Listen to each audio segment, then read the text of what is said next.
أعوذ بالله من الشيطان الرجيم. قل هذه سبيلي أدعو إلى الله على بصيرة أنا ومن اتبعني وسبحان الله وما أنا من المشركين.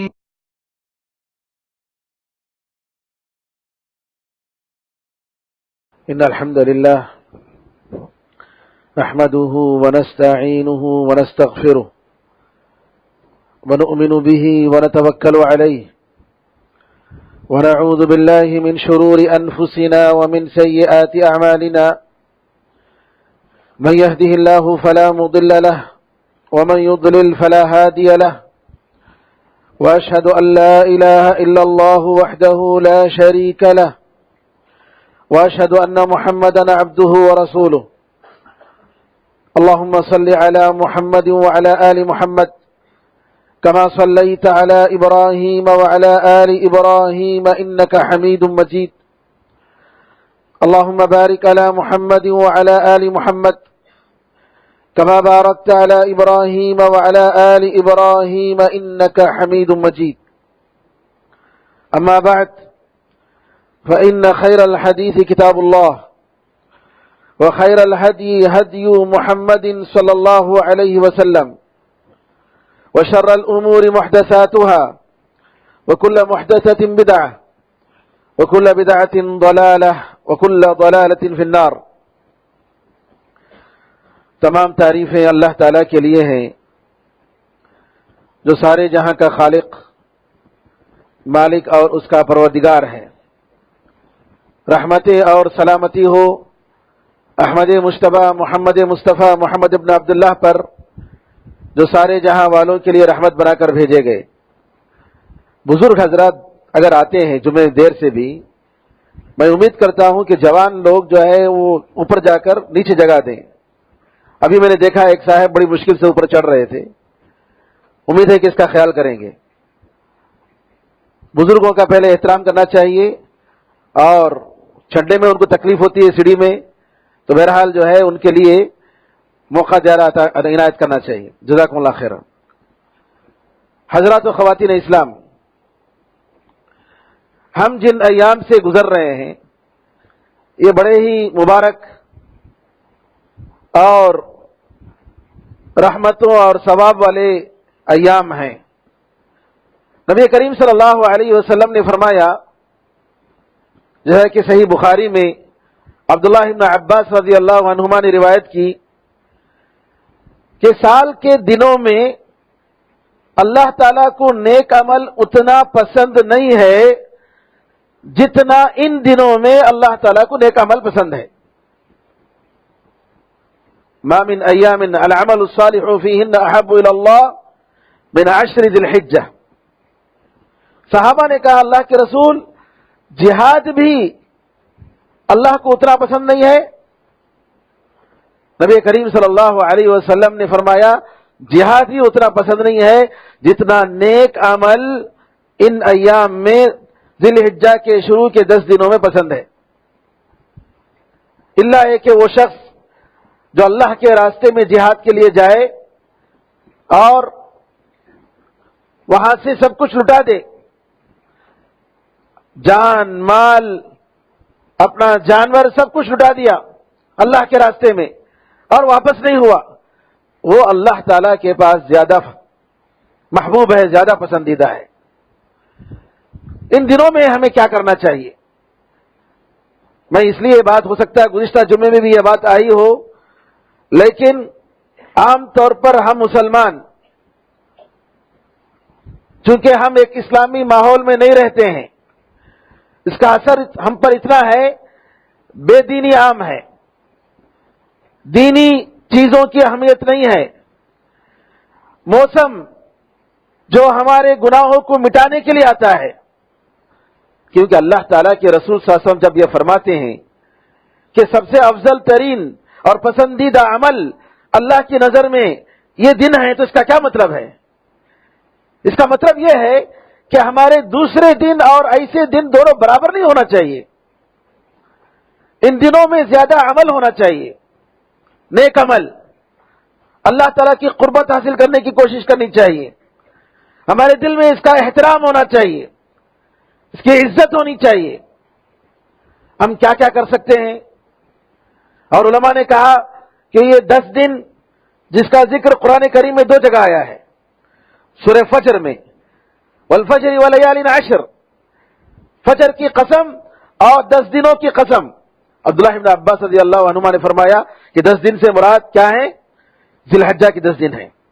اسی طریقے سے سورہ مائدہ میں اللہ نے فرمایا لیذکروا اسم اللہ فی ایام معلومات، تاکہ وہ اللہ کا نام لیں ان نون جانے پہچانے دنوں میں۔ جانے پہچانو دن سے مراد کیا ہے؟ 10 ذی الحجہ، جیسا کہ صحابہ نے فرمایا، اور نبی کریم صلی اللہ علیہ وسلم نے حدیث میں فرمایا۔ اور صحابہ کا عمل تھا کہ ابو ہریرہ رضی اللہ عنہ اور عبداللہ بن عمر رضی اللہ عنہما وہ جاتے تھے مارکیٹ میں، اللہ اکبر اللہ اکبر لا الہ الا اللہ واللہ اکبر اللہ اکبر وللہ الحمد، اور ان کی تکبیر کو سن کر پورے مارکیٹ والے تکبیر پڑھتے تھے۔ ہماری اسکولوں میں، ہمارے اداروں میں، ہمارے گھروں میں چلتے پھرتے تکبیر پڑھنی چاہیے، اللہ اکبر لا الہ الا اللہ واللہ اکبر وللہ الحمد، یعنی بغیر کسی وقت کی تحدید کے، اس کو تکبیر مطلق کہتے ہیں، جنرل تکبیر ان 10 دنوں میں، کبھی بھی بستر پر، دستر پر، چلتے پھرتے، اور بچوں کو اس کی تلقین کرنی چاہیے۔ ہماری اسکولیں ہیں، ہماری اسکولوں میں اس کی عادت ڈالنی چاہیے کہ ہم بچوں کو ہم تلقین کریں، اساتذہ تلقین کریں، فرصت کا ٹائم ہے، ایک استاد جاتا ہے دوسرا استاد آتا ہے، گیپ ہے، تکبیر پڑھیں، اللہ اکبر لا الہ الا اللہ واللہ اکبر وللہ الحمد۔ علماء نے کہا یہ 10 دنوں کی جو فضیلت اس لیے فضیلت ہے کہ عبادت کی جتنی قسمیں ہو سکتی ہیں سب جمع ہو گئی ہیں۔ عبادت کی جتنی قسمیں، نماز، روزہ، صدقہ، طواف، قربانی، حج، عمرہ، ساری عبادتیں ان 10 دنوں میں جمع ہیں۔ اس لیے اللہ تعالیٰ نے ان دنوں کی قسم کھائی، اور اللہ تعالیٰ جب کسی چیز کی قسم کھاتا ہے تو اس کی عظمت کی دلیل ہے، ان کی اہمیت کی دلیل ہے۔ تو اللہ تعالیٰ سے دعا ہے کہ ہم ان دنوں کو غنیمت جانیں، زیادہ سے زیادہ اللہ تعالیٰ کی قربت حاصل کرنے کی اللہ تعالیٰ ہمیں اور آپ کو توفیق عطا فرمائے۔ ہم دعا کریں، قرآن کریم کی تلاوت کریں جی، اور اسی طریقے سے صدقہ اور خیرات، جو بھی عمل ممکن ہو، اور 9 دن بھی روزہ رکھے، کوئی حرج نہیں۔ یہ دنوں میں 9 دن بھی روزہ رکھ سکتے ہیں، یہ عبادت کے ایام ہیں، عمل صالح نیک عمل میں 9 دن بھی شامل ہیں۔ اور جو حدیث نبی کریم صلی اللہ علیہ وسلم کے بارے میں بعض علماء نے کہا کہ صحیح ہے، بعض علماء نے کہا کہ نہیں صحیح نہیں ہے، بہرحال اختلاف ہے کہ 9 دن بھی نبی کریم صلی اللہ علیہ وسلم نے روزہ رکھا یا نہیں رکھا، اس کے بارے میں دونوں قسم کی روایتیں آتی ہیں۔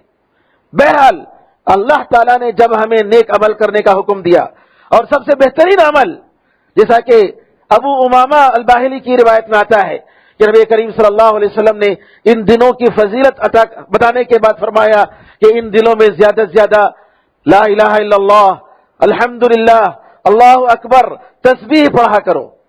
تو یہ عمل اللہ تعالیٰ کا ذکر کرنا یہ بہت ہی افضل ترین عمل ہے۔ میرے بزرگوں، بھائیوں، بہنوں، قربانی اللہ تعالیٰ کی قربت کا ایک اہم ذریعہ ہے، عبادت ہے۔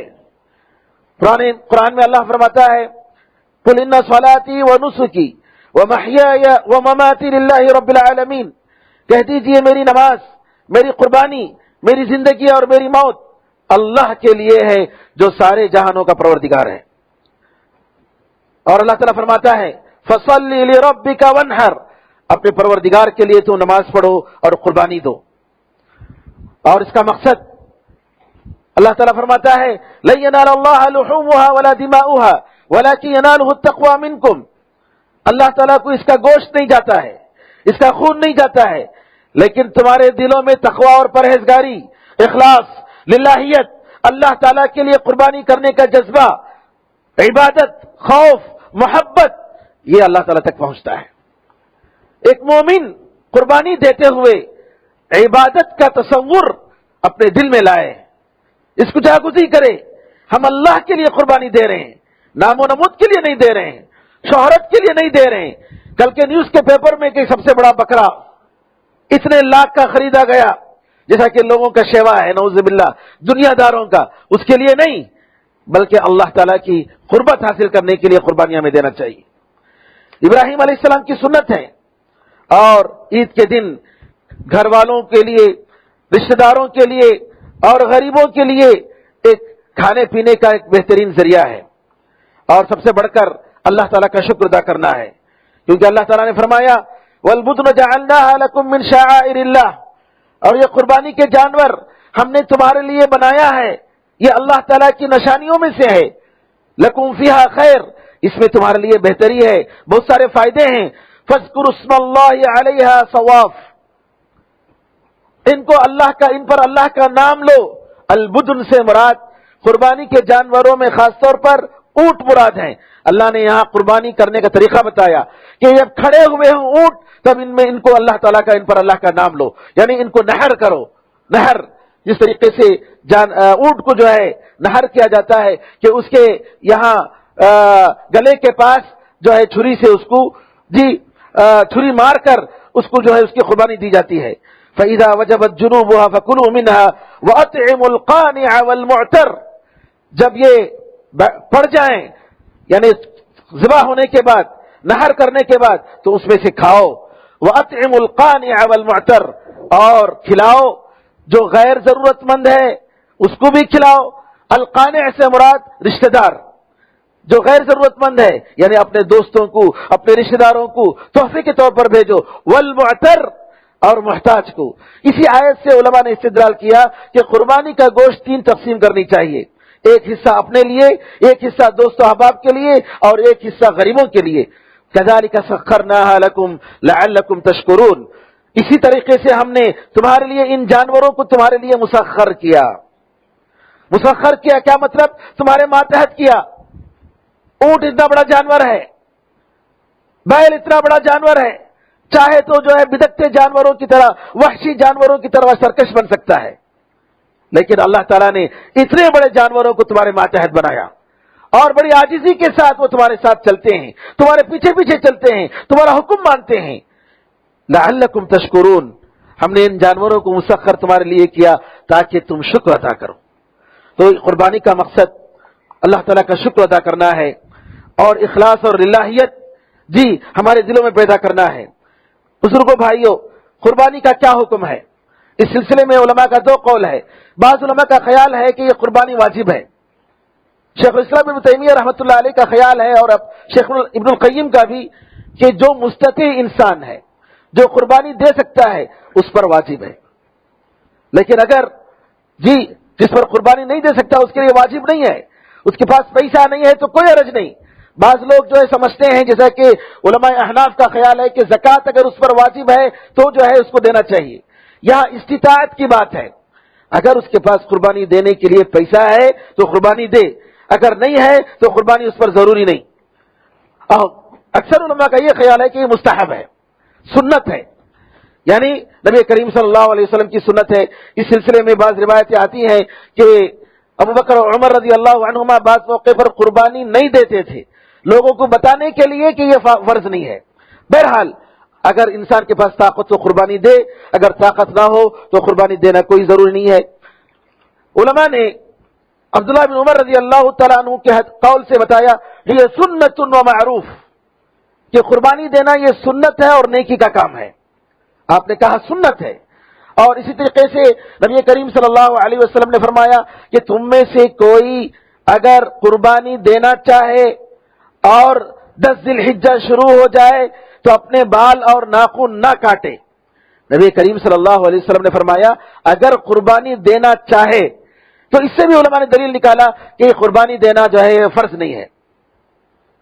قربانی دینے والا جس جانور کو آپ دیں گے وہ کیسا جانور ہونا چاہیے؟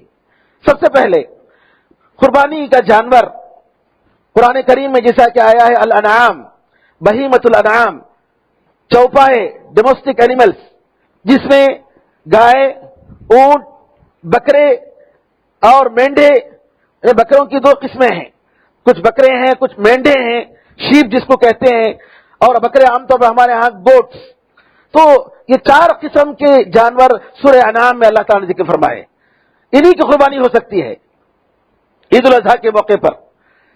مرغی کی قربانی نہیں ہو سکتی، پرندوں کی قربانی نہیں ہو سکتی، ہرن کی قربانی نہیں ہو سکتی. قربانی جو اللہ تعالیٰ کی تقرب کے لیے، اللہ کی قربت کے لیے جو قربانی کا جانور عید الاضحیٰ میں دیتے ہیں وہ یہی جانور ہیں. اور ان جانوروں کو نبی کریم صلی اللہ علیہ وسلم نے عمر بتایا، کہا کہ جو جانور آپ قربانی دیں گے وہ عمر والے ہوں. عمر کا مطلب یعنی دانت، سامنے کے 2 دانت، دودھ کے دانت گرنے کے بعد سامنے کے 2 دانت بڑے دانت آتے ہیں، نکل آتے ہیں. یہ دیکھ کر جو ہے قربانی کا جانور لینا چاہیے. اور علماء نے کہا اونٹ میں 5 سال اگر پورے ہو گئے ہوں، اور گایوں میں، بیلوں میں 2 سال پورے ہو گئے ہوں، اور اگر گوٹ بکرا ہے تو 1 سال، اور اگر شیپ ہے اور طاقتور ہے تو 6 مہینے. اس طریقے سے علماء نے مدت متعین کی ہے کہ ہمیں ان کا خیال کرنا چاہیے. عام طور پر لوگ دیکھتے ہیں کہ بڑا جانور ہے لیکن عمر وغیرہ کا خیال نہیں کرتے. اسی طریقے سے حدیث میں آیا ہے نبی کریم صلی اللہ علیہ وسلم نے عیب دار جانوروں کو ذبح کرنے سے منع کیا. عیب دار سے مراد یعنی اللہ تعالیٰ پاک ہے، پاک چیزوں کو قبول کرتا ہے. تو اللہ کے نام سے ہم قربانی دیتے ہیں تو پاک جانور اور اچھا جانور ہمیں قربانی دینا چاہیے. نبی کریم صلی اللہ علیہ وسلم نے فرمایا کہ قربانی کے جانوروں میں کانا جانور، کانا کا مطلب جو ترچھی نظر سے دیکھتا ہے. اب اگر کانا جانور قربانی نہیں دے سکتے تو اندھا جانور بدرجہ اولا قربانی نہیں دے سکتے. اسی طریقے سے لنگڑا جانور جس کا لنگڑا پن ظاہر ہو، صحیح طریقے سے نہیں چل رہا ہے، قربانی اس کی نہیں دے سکتے. بیمار جانور جس کی بیماری واضح ہے نہیں دے سکتے. اسی طریقے سے ایسا جانور جو بالکل ہی کمزور ہو، دبلا پتلا ہو، ایسے جانور کو قربانی نہیں دے سکتے. قربانی کا ٹائم ہوتا ہے میرے بھائیوں، قربانی کا ٹائم یہ ہے کہ بستی میں عید کی نماز ہو گئی، عید کی نماز کے بعد ہی قربانی دینا چاہیے. ابو بردہ ابن نیار برا ابن عازب رضی اللہ تعالیٰ عنہ کے ماموں تھے، ان کے گھر مہمان تھے. انہوں نے کہا کہ جو ہے سب سے پہلے میں قربانی دے دیتا ہوں. نماز سے پہلے انہوں نے قربانی دے دی، نماز نہیں ہوئی. نبی کریم صلی اللہ علیہ وسلم نے خطبے میں فرمایا کہ جو شخص نماز کے بعد قربانی دے گا اس کی قربانی کے طور پر شمار ہوگی، اور اگر کوئی شخص نماز سے پہلے قربانی دیتا ہے تو وہ تو گوشت کے لیے اس نے قربانی دی ہے، قربانی عید الاضحیٰ کی قربانی میں اس کا شمار نہیں ہوگا. تو بتانے کا مطلب یہ ہے کہ قربانی عید کی نماز کے بعد ہی ہونی چاہیے. اور اس کا وقت جو ہے عید کے دن 10ویں تاریخ، 10 ذی الحجہ، 11، 12 اور 13واں ذی الحجہ مغرب تک، سورج غروب ہونے سے پہلے تک قربانی دینے کا 4 دن کا ٹائم ہے، اس میں دے سکتے ہیں. قربانی دینے والا ہے اس کے ذمہ کچھ چیزیں ہیں. سب سے پہلے نیت ہونی چاہیے کہ آپ جس جانور کو لے رہے ہیں وہ اس نیت سے لے کہ میں اس جانور کو قربانی کے لیے لے رہا ہوں. ہمارے دل میں ارادہ ہونا چاہیے کیونکہ عمل کا دار و مدار نیتوں پر ہے. اور اسی طریقے سے جانور لیتے ہوئے اچھے اور بہترین جانوروں کو لیں، جی جو زیادہ بہتر ہو. یہ نہیں کہ زیادہ مہنگا ہونا کوئی ضروری نہیں، ہاں لینا، اگر کوئی زیادہ مہنگا لے رہا ہے اس کے پاس طاقت ہے تو کوئی حرج نہیں، لیکن کوئی بھی جانور صحیح سالم اور شروط کے مطابق ہے تو اس کو آپ قربانی دے سکتے ہیں. قربانی کی جگہ لے جاتے ہوئے جانوروں کے ساتھ رحم کرنا چاہیے. عمر رضی اللہ تعالیٰ عنہ نے دیکھا کہ ایک شخص قربانی کرنے کے لیے ایک جانور کو اس کے پیر کو پکڑ کے گھسیٹ کے لے جا رہا ہے. عمر رضی اللہ تعالیٰ عنہ نے کہا تیری خرابی ہو، تم اس کو اچھی طریقے سے اس کی موت کے لیے لے جاؤ، تم ذبح کے لیے لے جا رہے ہو، ایسا کیوں لے جا رہے ہو؟ قربانی کے آداب میں سے یہ ہے کہ جانور کے سامنے چاقو کو تیز نہیں کرنا چاہیے. ایسا نہیں ہونا چاہیے کہ جانور دیکھ رہا ہے اور اس کے سامنے ہم چاقو کو تیز کر رہے ہیں. اور نبی کریم صلی اللہ علیہ وسلم نے فرمایا اللہ تعالیٰ نے اچھائی کو، پرفیکٹنس کو ہر چیز پر لکھ دیا ہے. جو بھی کام کرو